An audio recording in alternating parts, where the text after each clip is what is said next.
Hey, salam alaikum. Je suis Oumaima et le 7 octobre 2017, ma mère est morte. Ce jour est devenu le plus beau jour de ma vie, tellement sa mort était belle, inspirante, bouleversante. Mais ça m'a pas empêché de sombrer, de vivre un deuil difficile. Je n'avais plus que Allah avec moi, alors je l'ai invoqué.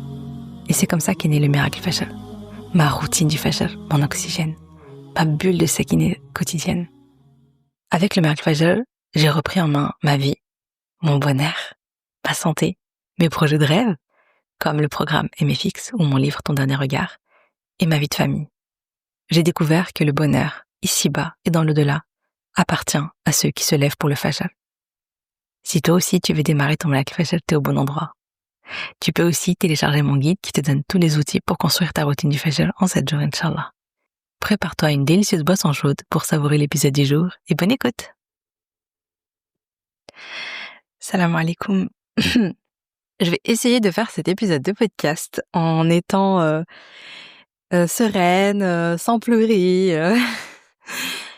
Je dis ça parce que tout le long de la préparation de l'épisode, eh bien ça a été, je sais pas, ça m'a, comment dire, c'était émouvant, c'était, ça me touchait dans le cœur, et parce que c'est beaucoup en lien avec Oumi.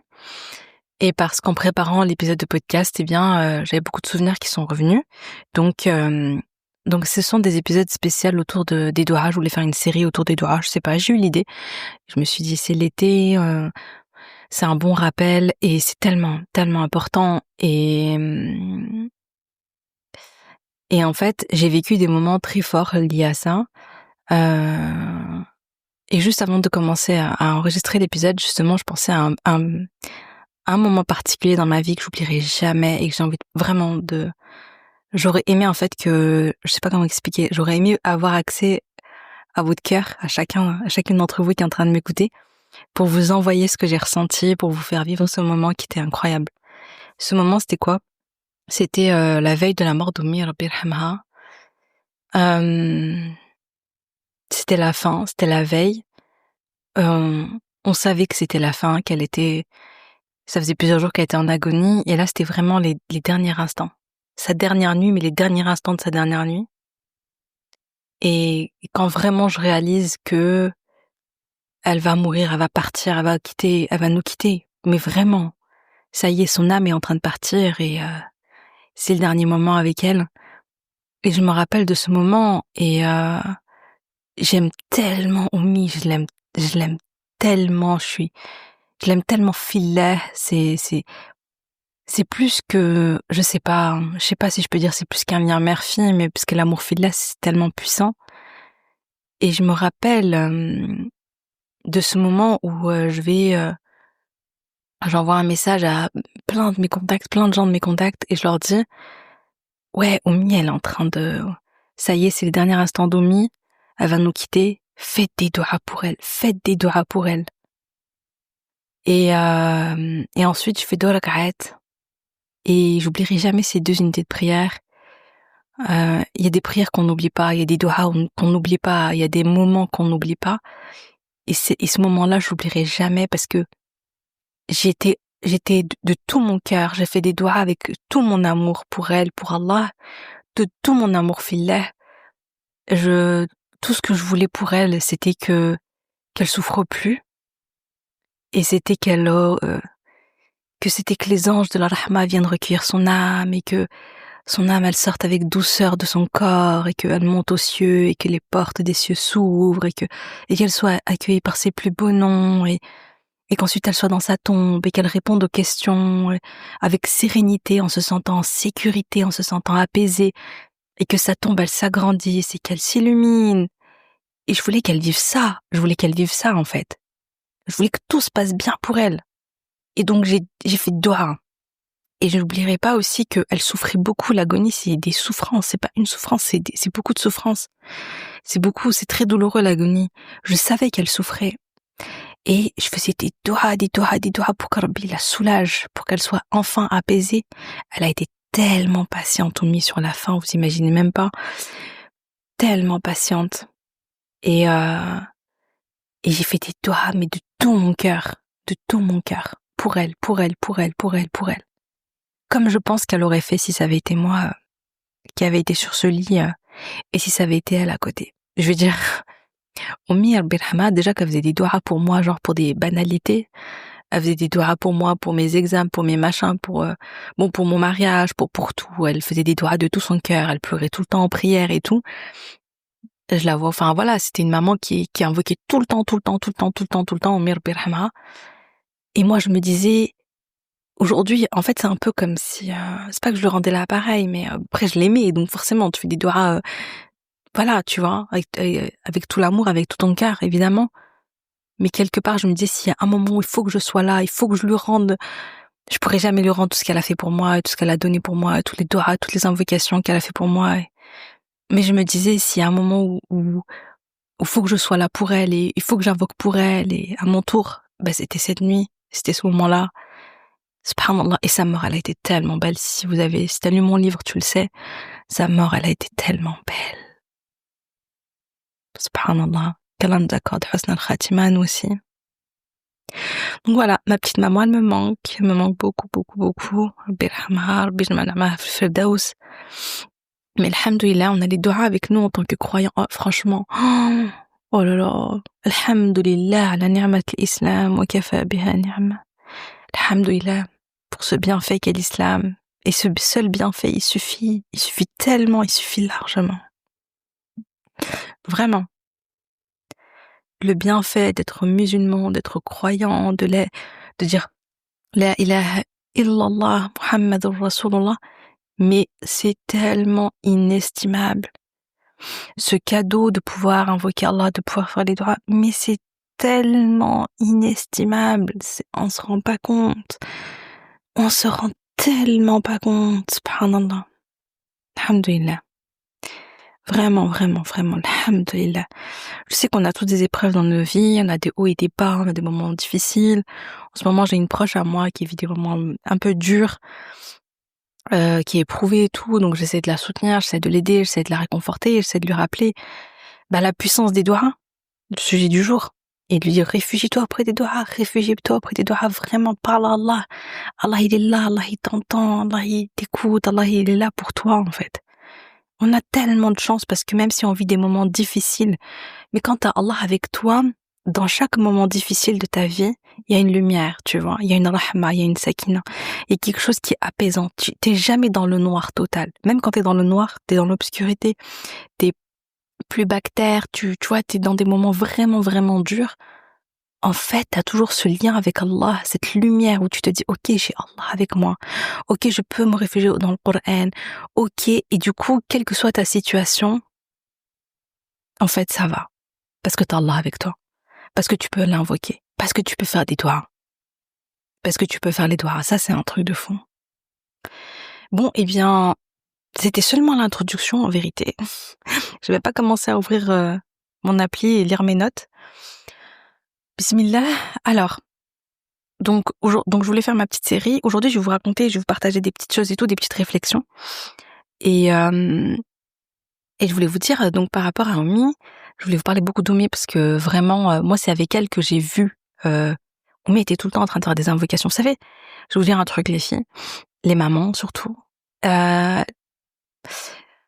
dire ?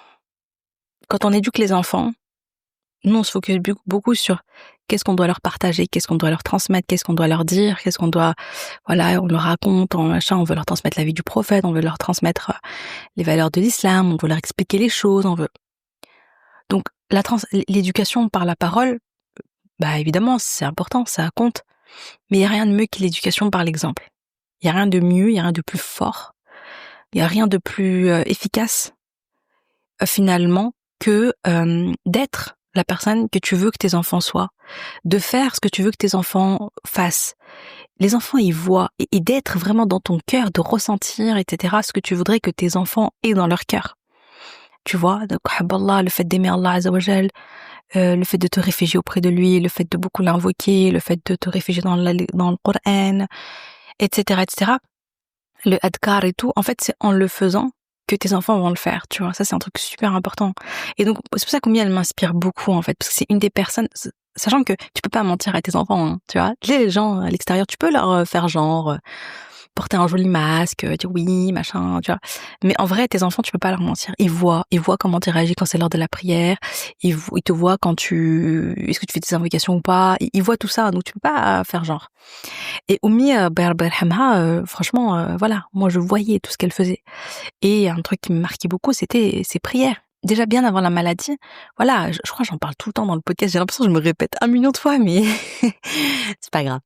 Euh, je la voyais en prière pleurer presque tous les soirs. Genre, elle faisait l'Aïcha, après elle faisait ses prières surrogatoires.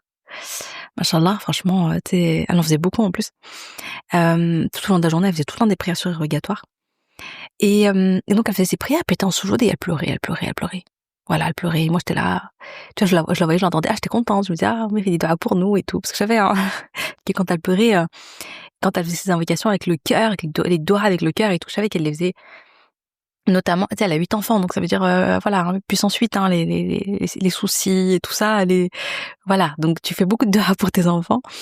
Et je me rappelle, voilà, elle en faisait. Et après, quand elle est tombée malade, alors là. Euh, C'était puissance 1000, en fait. Elle passait, en fait, je sais pas comment expliquer. Elle était tout le temps en train de faire les doigts. Ou alors en train de faire du dhikr, ou alors en train de lire le Coran. Mais surtout les doigts.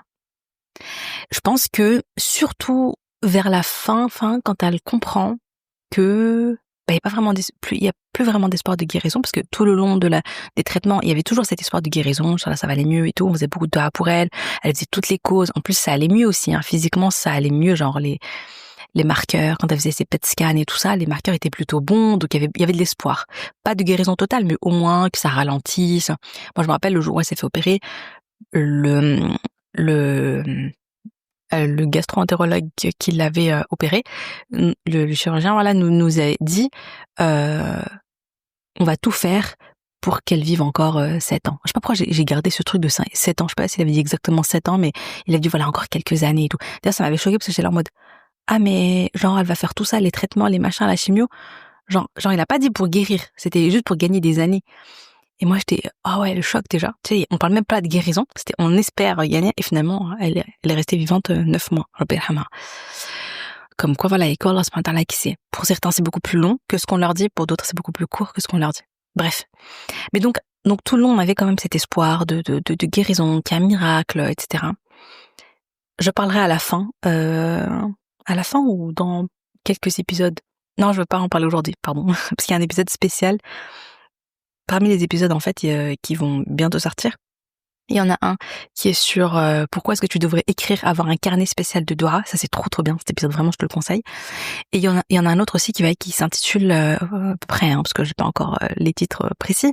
Il y en a un qui sera sur pourquoi la Subhanahu t'exauce pas tout de suite. Pourquoi là, il retarde l'exaucement des doigts.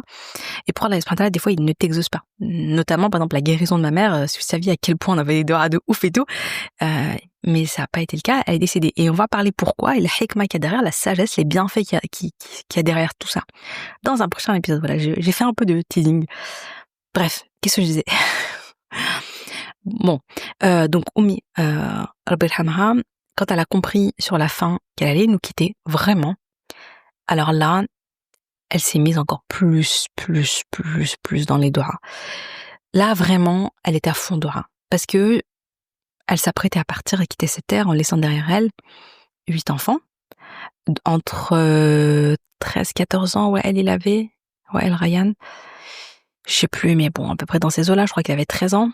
Et la plus grande, moi, l'aînée, j'ai quel âge? J'ai 26 ans. Voilà, j'ai 26 ans. Je suis mariée. Les autres sont pas mariés. Donc, en plus, elle laisse 5 garçons derrière elle. Je sais que moi, enfin voilà, je pense qu'elle aurait voulu être là, choisir elle, les épouses pour mes frères, organiser leur mariage, participer à tout ça, quoi, évidemment. Mes frères étaient il y avait quand même plusieurs ados. C'est aussi super dur enfin voilà quoi, de quitter de les quitter comme ça. Les grands, elles s'inquiétaient pour eux. Puis bon, je vais pas rentrer dans le détail, mais certains étaient éprouvés dans certaines choses, etc. Certains étaient dans des situations un petit peu compliquées. Et je pense qu'elle avait beaucoup d'inquiétudes. Pour nous tous, en fait. Même pour moi. Je sais que pour moi, elle s'inquiétait aussi. Parce que je venais, finalement, en fait, je me suis mariée et vraiment très peu de temps après, la maladie s'est déclarée chez Oumi, et Rabbi yarhamha, et donc voilà. Et puis donc en fait, la première année de mariage, c'est l'année où ma mère est tombée malade, etc. Donc voilà, donc ma mère, elle était pas encore hyper rassurée en mode est-ce que son mari il est bien, est-ce qu'il va la rendre heureuse. Enfin voilà, tu vois, est-ce qu'elle va être heureuse avec lui, est-ce que tout va bien se passer, est-ce qu'ils vont pas être éprouvés, est-ce qu'il va y avoir des choses qui vont pas, est-ce que je pourrais être là pour soutenir ma fille, la conseiller, l'aider. C'est hyper dur pour une mère aussi, voilà, par rapport à tout ça. Elle s'est inquiétée. Et elle s'inquiétait aussi parce que ma mère était très ambitieuse. Elle voulait que j'ai mon cabinet d'orthopsie, que je puisse m'accomplir professionnellement, que je puisse faire des choses, même malgré mon hijab, que je sois indépendante financièrement. Et tout ça, ça lui tenait à cœur.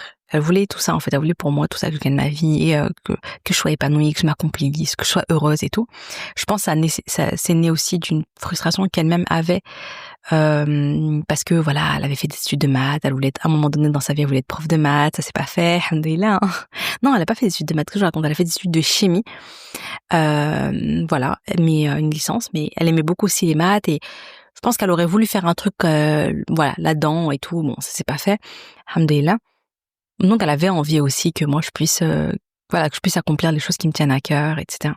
Donc en fait, elle s'apprêtait à partir, tout en ayant beaucoup de choses inachevées derrière elle, beaucoup de peur, d'inquiétude, des angoisses, parce que voilà, elle nous aimait, elle nous a porté 9 mois, et bon, forcément. En plus de ça, ma mère, c'était le pilier du foyer, comme chaque maman dans sa petite maison chez elle. Bon, moi, je voyais ma mère comme étant un peu le leader, et mon père, c'était son bras droit, celui qui rendait tous les plans de ma mère, et les plans dingues de ma mère possibles, c'était mon père. Et elle portait un peu la vision du foyer, elle avait, voilà. Et lui, il la soutenait à construire les choses, etc. Ils formaient franchement un beau couple, subhanallah. Et donc voilà, donc partir comme ça, et laisser tout ça derrière toi, en te disant, oula, qu'est-ce qu'ils vont devenir? En plus, vraiment, ma mère, je sais pas comment expliquer, mais c'est ma mère, en fait, elle portait beaucoup de charge mentale, beaucoup de responsabilités.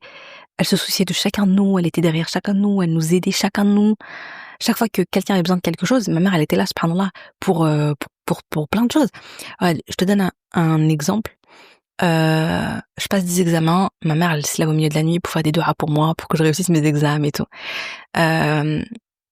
Subhanallah, je me souviens aussi, tu vois, quand j'étais enceinte de ma grande, de ma Laïa, eh bien, subhanallah, je lui avais pas dit quand est-ce que j'allais accoucher, mais subhanallah, Rabbi l'a mis dans son cœur qu'au moment où j'étais en train d'accoucher, et au moment où le travail était très dur, où le travail n'avançait pas, j'étais bloquée, j'étais dans la phase de désespérance et tout, eh bien, c'était vers les coups de 3 heures du mat. Ma mère, subhanallah, Rabbi jab qalbha, Rabbi, il a fait en sorte que dans son cœur, elle se réveille, en fait, et que dans son cœur, elle ait cette intuition de je vais invoquer pour ma fille. Pourtant, j'étais en avance, sur mon terme. Enfin, j'étais rentrée dans mon 9e mois, mais j'étais pas du tout à la fin, pas du tout. Normalement, j'en avais encore pour, je crois, 2 semaines et demie, un truc comme ça. Et elle se dit, non, je vais invoquer pour elle, subhanallah. Et elle fait des doigts. Elle fait faire ses ablutions, sujoud, et des doigts. Et subhanallah, c'est le moment, en fait, où mon travail se débloque, et ça commence à avancer. Et voilà, et après, alhamdoulilah, j'accouche et tout se passe bien. Donc il n'y a qu'une mère, en fait, qui peut se lever au milieu de la nuit pour invoquer pour toi. Subhanallah, c'est ajib, subhanallah. Il n'y a qu'une mère qui fait ça. Il y a plein de choses, en fait. Moi, par exemple, quand je passais mes concours, je disais à ma mère, oui, voilà, je vais passer mon concours d'orthopsie dans telle ville. Ma mère, elle faisait appel à son réseau et tout, et puis elle trouvait une sœur qui m'accueillait chez elle, qui m'aidait dans le transport, machin, tu vois, qui était là pour m'aider, j'étais jamais seule. Subhanallah, je sais pas, quand je disais que voilà, quand elle, comment dire, elle voulait que j'ouvre mon cabinet, et bien avant même que je finisse mes études, pendant mes études, elle avait déjà dit à toute sa bande de copines, ma fille, dès qu'elle s'installe, vous allez toutes faire votre bilan d'orthopsie chez elle. Vous êtes ses premières patientes. Enfin, elle était à fond soutenante, en fait. Elle était à fond derrière nous. Et ça, elle était derrière chacun d'entre nous. Chacun de mes frères, chacune de mes sœurs. Elle était grave là, tout le temps présente. Du coup, même moi, quand j'ai su qu'elle allait partir, quand j'ai compris qu'elle partait, et j'ai eu ce truc de panique de me dire mais qui va être là en fait pour faire des doigts pour moi? Qui c'est qui va se lever au milieu de la nuit pour prier? Qui c'est qui va faire des doigts qui va pleurer pour moi et tout? C'est qu'une mère qui fait ça, subhanallah. Bah après, tu te responsabilises et tu te dis, bah ok, bah c'est moi qui vais le faire. Et je vais arrêter de me reposer sur ma mère. Je vais arrêter de me rassurer, de me réconforter en me disant, voilà, ma mère fait des doigts pour moi. Puis de toute façon, il y a des personnes, voilà, qui sont converties, etc., qui ont pas, finalement, cette chance-là. Et dans tous les cas, on va le voir après, mais la doua, c'est l'adoration.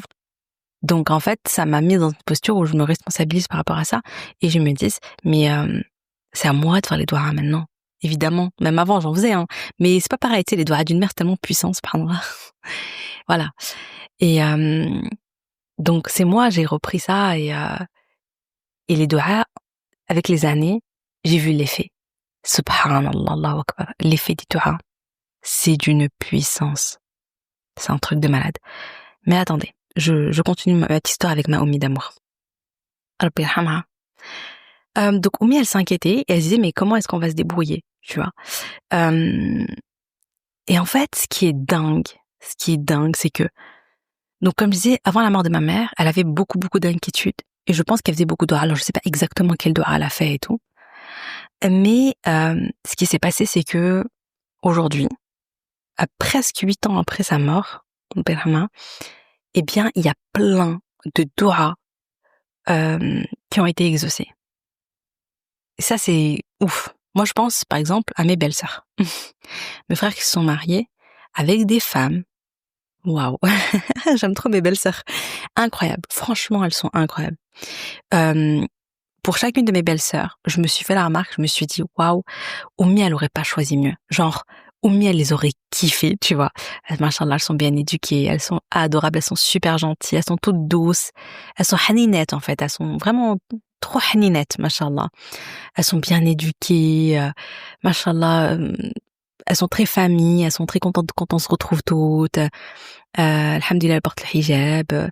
Je sais pas, chacune d'entre elles, franchement, c'est une femme en or. Vraiment, chacune d'entre elles, c'est une femme en or. Moi, comme j'ai dit, vraiment, je les adore, mes belles-sœurs, vraiment, le perdon.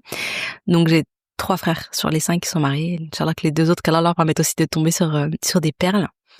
Voilà, moi, elle voulait, je sais que ça lui tenait vachement à cœur, donc comme je disais que je m'accomplisse, etc.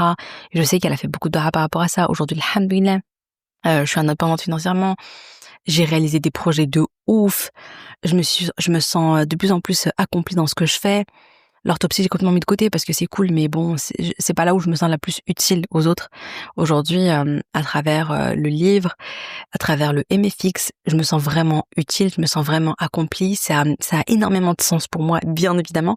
Et en plus, par là, il y a un alignement qui est incroyable parce que ce que je fais aujourd'hui, je le fais pas que pour ma dunya, je le fais aussi pour ma akhira, je le fais aussi pour Ummi, car elle lui accorde de la récompense de tout ce que je fais, de tout l'impact même du podcast, des bulles de sérénité, de tout en fait, parce que tout est né, subhanallah, de ce fameux 7 octobre, cette nuit du 7 octobre 2017, où Allah subhanahu wa ta'ala, il a pris son âme, tout est né de là en fait.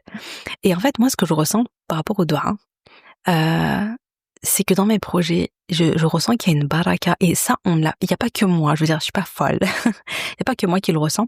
Il y a énormément de personnes qui ont lu mon livre, ou bien qui ont suivi avant le MFR, ou bien maintenant le MFX, l'expérience Miracle Fajr.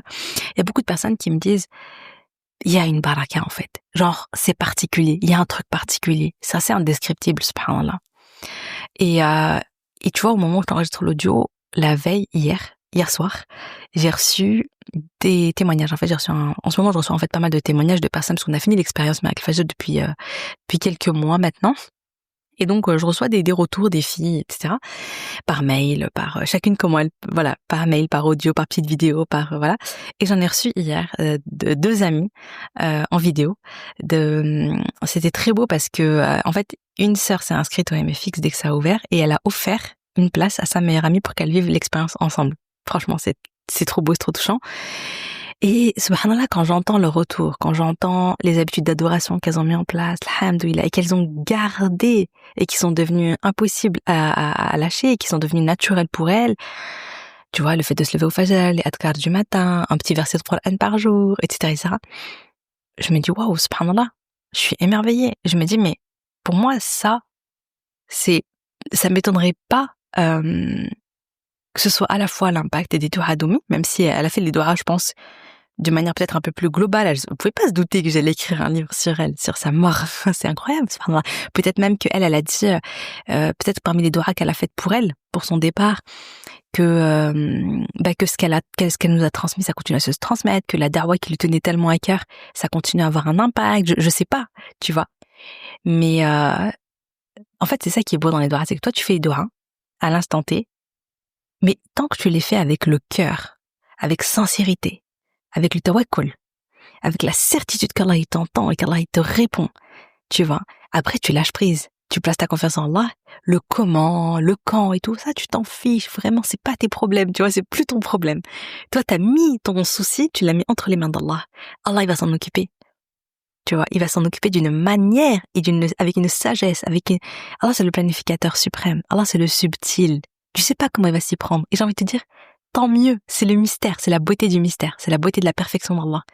Laisse-le, il va gérer ça. Il va gérer tout ça d'une manière inattendue, d'une manière incroyable, d'une manière tellement belle. Tu vois, et tu vas être surprise. Et j'ai l'impression que c'est ce qui s'est passé avec Oumi, tu vois, parce qu'aujourd'hui, les gens, ils sont là, qu'elle a jamais vu de sa vie et tout, d'autres pays, de partout dans le monde, qui font des doigts pour Oumi, qui me disent, ouais, je fais doigts dans la nuit, pendant Ramadan, j'ai prié pour elle, quand j'étais en Umrah, ou quand j'ai prié pour elle devant la Kaaba, j'ai prié, tu vois. Subhanallah. Ou bien les gens qui vont faire, ouais, moi j'ai fait ça, et j'ai pensé à ta Oumi parce que ta Oumi elle le faisait aussi, et tu vois, comme ça elle a la récompense elle aussi, tu vois, je fais les doigts que ta Oumi, je fais les adkar comme elle faisait ta Oumi à l'extérieur en promenant, comme ça elle a la récompense aussi. Enfin, c'est un truc de fou, tu vois. Bref. Donc, subhanallah, par rapport aux doigts, en fait, les doigts, quand tu les fais après, il y a une baraka, tu le sens. Et moi, je me souviens quand j'ai fait ma Umrah en octobre 2023, j'ai fait beaucoup de doigts. À ce moment-là, en fait, j'étais en pleine réflexion. Je savais que j'allais tout changer dans le MFX, mais c'était une montagne qui m'attendait vraiment. Je me disais, mais par où je vais commencer et tout. Il y a tellement de taf et tout. Et à ce moment-là, pendant ma Umrah, et j'ai fait beaucoup de doigts. J'ai fait beaucoup de doigts pour que le MFX soit une cause de guider, de sakina, de bien-être, une cause pour qu'on se rapproche d'Allah Azza wa Jal, que ce soit pour moi ou pour les sœurs, etc. Et aujourd'hui, tu vois, quand je vois les retours et tout, je me dis, mais c'est fou parce que, évidemment, moi, je suis pour rien. Tu vois, moi, j'ai juste été une petite cause, en fait, j'ai juste fait une petite cause, j'ai juste mis en place les choses, l'expérience Miracle Fajr. On demandera là ce matin d'ailleurs de me guider pendant toutes les étapes, parce qu'en fait, j'avais tellement peur, je sais pas moi, en fait, j'ai tout le long, j'avais la lucidité, la clarté de me dire, Oumaima, là, ce que tu fais, en fait, t'es pas, comment dire, c'est pas toi qui vas genre changer la vie des gens ou je sais pas quoi, tu vois. Non, toi, tu vas juste faire les causes, tout en invoquant Allah pour qu'il te guide dans la bonne direction, dans les bonnes choses, les bonnes paroles, ce dont les personnes ont besoin, ce que les personnes ont besoin d'entendre, ont besoin de faire, dans quel ordre et tout. Je faisais tout le temps des doigts pour qu'Allah il me guide pendant tout le process. Et après, tu vois, je me dis, moi, je fais mes petites causes, et après, c'est entre les mains d'Allah, en fait. Donc, je faisais beaucoup de doigts, ya Allah, mets la baraka, ya Allah, facilite-leur.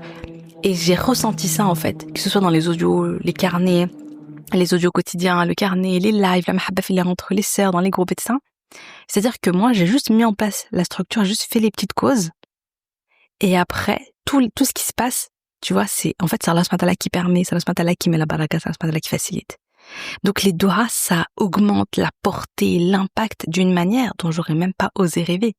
Genre, en vrai, tu sais, les gens, des fois, par exemple, comme les gens qui lisent mon livre, qui me disent, ouais, merci, ton livre, il a changé ma vie et tout, tu m'as changé la vie et tout. Non, mais, moi, j'ai rien fait, tu vois. Genre, wellou, tu vois. Genre, moi, je suis personne, je n'ai rien fait, Allah, il m'a permis d'écrire ce livre, alhamdoulilah. Et tout ce qui se passe après, c'est juste Allah qui a utilisé cette cause pour te faire prendre conscience, pour te créer, alhamdoulilah, des déclics en toi, pour te guider, etc. Tu vois, et en fait, c'est entre les mains d'Allah. Et ça, pareil, tu vois, le livre, je l'écris avec les doigts, tu vois. C'est-à-dire que, comme je sais, c'est les doigts, ils augmentent la portée, ils augmentent l'impact, tu vois, d'une manière que t'aurais même pas osé imaginer, en fait. Combien de fois, quand je préparais l'épisode, je me rappelais j'ai des souvenirs, en fait, des choses que j'ai demandées, tu vois. Genre, je demande, mais moi, je suis tellement pas ambitieuse, en fait, dans mes doigts. Pourquoi? Parce que je demandais un truc précis. Je vais pas rentrer dans le détail parce que c'est très perso. Je demandais quelque chose de manière précise. Et Rabbi me répond pas. Et après, bim. Quand il exauce mes doigts, mais genre fois 1000 par rapport à ce que j'ai demandé, tu vois. Genre, j'aurais même pas osé demander ça, moi, tu vois. C'est ça, en fait. Tu fais dua, et après tu places ta confiance en Allah, tu vois. Et donc, moi, ces dernières années, j'ai vu des duas d'Ummi qui ont été exaucés, un par un. Subhanallah. Je savais qu'il y avait des choses qui lui tenaient à cœur, qui l'inquiétaient, et des choses qu'elle m'a dit directement. Elle m'a dit, oh, j'aimerais tellement que ça, tu vois. Ya Allah, elle a fait des duas, tu vois. Je l'ai entendu, je l'ai vu, je savais que c'était quelque chose qui était important pour elle et tout ça. Et ça paraissait tellement loin et impossible au moment où elle a fait de dua. Genre, tu dis, ah ouais, ça serait bien, hein. Allah est capable de tout. Allah, c'est lui qui peut, tu vois. Mais tu le dis dans ta tête, tu dis, ah ouais, ça va être compliqué, en fait. Et subhanallah, ajib, incroyable. Et Rabbi, oh là là là. Il y a des choses que je peux pas vous raconter parce que ça concerne pas que moi, c'est trop intime, c'est trop perso. Je m'étale beaucoup, je raconte beaucoup ma life, la vérité. Mais il y a des choses que je peux pas vous raconter parce que j'estime que c'est pas que moi qui suis concernée, donc je peux pas rentrer dans le détail. Mais j'aurais tellement aimé parce que vous aurez pris conscience du truc, vous vous serez dit, mais oh, c'est un truc de fou, c'est quoi cette histoire de dingue? Il y a eu plusieurs fois dans ma vie où il s'est passé des histoires de malades, franchement de malades. Tu vois? Subhanallah, des doigts que Oumi elle a fait et qui donc qui se sont exaucés, voilà, récemment. Et d'une manière, oh là là, si elle avait été là, elle aurait été tellement contente, mais j'espère que de là où elle a les nouvelles de ses enfants et elle a appris les bonnes nouvelles. Et subhanallah, ce que je voulais dire, c'est que combien de fois j'ai parlé avec des mamans qui, quand elles s'imaginaient mourir, laisser leurs enfants derrière, elles étaient mais totalement paniquées, angoissées, stressées. Et en fait, le truc, c'est que il faut comprendre que, et c'est normal, hein, moi la première, tu vois. Mais le truc, c'est que les doigts, c'est ce qui a permis à Oumi de partir en toute sérénité, alors que ma mère, c'était quelqu'un de très, pas contre le fric, mais quelqu'un qui avait besoin, en fait, comment dire, celle qui portait la charge de la maison, la responsabilité de chacun, elle s'inquiétait pour chacun d'entre nous, elle portait beaucoup sur ses épaules. Et des fois, je me dis, franchement, peut-être c'est pour ça qu'Allah il a pris son âme, pour qu'elle se repose un peu, parce que la pauvre, 53 ans de vie, elle a été beaucoup éprouvée, elle a beaucoup de soucis, beaucoup d'empathie, donc en fait, voilà. Donc je me dis, Inch'Allah, tu vois, qu'Allah fasse de sa tombe un lieu de repos, de sérénité, d'apaisement, parce qu'elle l'a mérité. Elle l'a vraiment, vraiment mérité. Et donc, ce que je voulais dire, c'est que les doigts, c'est ce qui lui ont permis de partir avec sérénité, avec lâcher prise. Les doigts, tu vois. Parce que même si au moment du départ, aucune de ces doigts n'avait encore été exaucée, même si elle savait qu'on allait passer par des moments très très très durs, le deuil c'est hyper dur, son absence, le manque, le vide, mais parce qu'elle a fait des doigts et parce qu'elle avait la certitude totale en Allah, ya Allah, les doigts c'est ça qui est puissant, c'est que tu remets, tu vois, tous tes soucis, tu les places entre les mains d'Allah. Et après, t'es sereine, après t'es tranquille. Ya Allah, tous mes problèmes, tiens, je te les donne. Moi, je vais faire les causes, bien évidemment, tu vois, quand tu peux faire les causes. Là, en l'occurrence, elle ne pouvait plus faire les causes, c'était la fin. Mais tu te dis, Rabbi, il va s'en occuper. Ya Allah, je te laisse mes enfants, je te laisse mon mari, je te laisse tout, je te laisse mon foyer, etc. Gère tout. Je te laisse gérer, tu vois. J'ai confiance en toi, tu vas t'en occuper de la meilleure des manières. Et elle a eu raison. Et là, la question que je te pose, c'est, toi, c'est quoi la valeur que tu accordes aux doigts? Est-ce que tu prends le temps de faire les doigts? Ou est-ce que tu es plus focus sur les causes? Ah, je dois faire quoi? Je dois faire ça. Je veux ça, donc je dois faire ça. En oubliant, en fait, de demander à Allah. En oubliant que c'est Allah qui donne. En oubliant la puissance des doigts. Les doigts vs les causes. À quoi est-ce que tu donnes le plus d'importance? Et à quoi est-ce que tu accordes le plus de temps? Évidemment, l'équilibre, c'est les deux. Je fais les doigts et je fais les causes. Mais par contre, dans mon cœur, il n'y a pas les causes. Dans mon cœur, il n'y a que les doigts. Il n'y a que ma confiance en Allah. Il n'y a que mon tawakkul à Allah. Pour beaucoup, malheureusement, les doigts, c'est une commodité, tu vois. C'est en mode, ouais, on va les faire par réflexe, on va le faire de manière machinale. Je suis pas trop convaincue, mais bon, c'est juste histoire de dire, ouais, mais j'ai fait doigts, tu vois. Ah oui, Rabbi, donne-moi ça, tu vois. En mode, voilà, je l'ai dit, et maintenant c'est bon. Non! Les doigts, c'est l'arme la plus puissante du croyant. Les doigts, ça fait trembler le ciel, subhanallah. Les doigts, ça change la destinée. Les doigts, c'est puissant. C'est vraiment puissant. Subhanallah. Donc on va s'arrêter là. Je voulais rajouter des choses, mais en fait je pense que je vais les rajouter dans le prochain épisode, parce que ça commence à faire un petit peu long, et moi j'ai mon bout de chaud qui s'est réveillé, et je vais aller le voir. Mais j'espère que l'épisode t'aura plu. N'hésite pas vraiment à le partager. Je vais être un peu insistante, t'as vu, mais en fait moi là en ce moment, j'ai à peine le temps de travailler sur les épisodes, de préparer mes épisodes et de les enregistrer. C'est très compliqué avec mon bébé qui a 8 mois, qui me réclame. Il fait chaud, c'est la canicule, je peux même pas enregistrer je ne peux pas allumer de ventilateur pendant que j'enregistre. je souffre, tu vois. J'ai pas la clim chez moi. Donc, j'ai à peine le temps d'enregistrer les podcasts. J'ai pas du tout le temps d'en faire la promo. J'ai pas du tout le temps. Normalement, je devrais envoyer un mail. Je devrais être sur les réseaux, partager le podcast, faire des reels avec mon podcast, faire plein de trucs.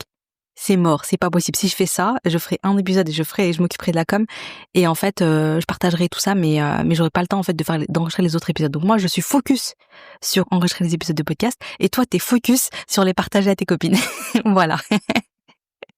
C'est pas mal le deal, non?